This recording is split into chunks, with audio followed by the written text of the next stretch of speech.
Hey there, this is Niels Beardfoot, and today we are talking about the design process that I take for all my projects.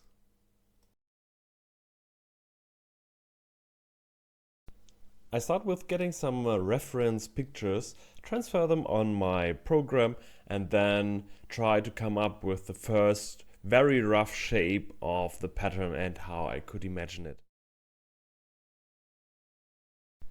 If you already have some experience, you can start with not this rough version, but a more fine detailed version like this one here.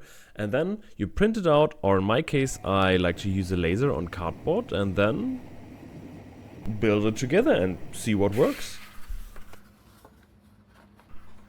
Cardboard, of course, is not ideal, but it's affordable and very much close enough to leather to use as a mock-up.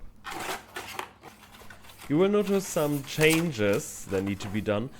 Do this in your pattern and proceed the process. Change it, print it, build it, change it, print it, build it, change it, print it, build it, change it, print it, build it, and so on until you're like 90% sure that in leather it should work.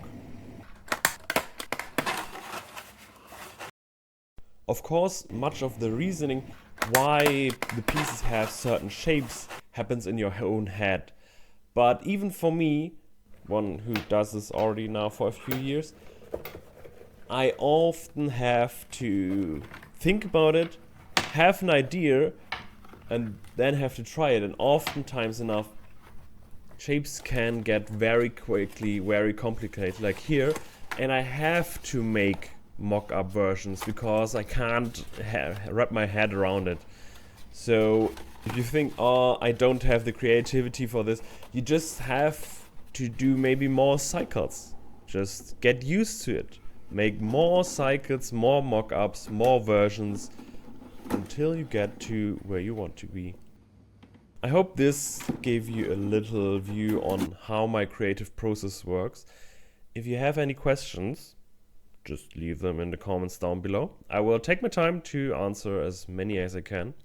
And I hope you still took something from this video and see you guys next time. Have a great day.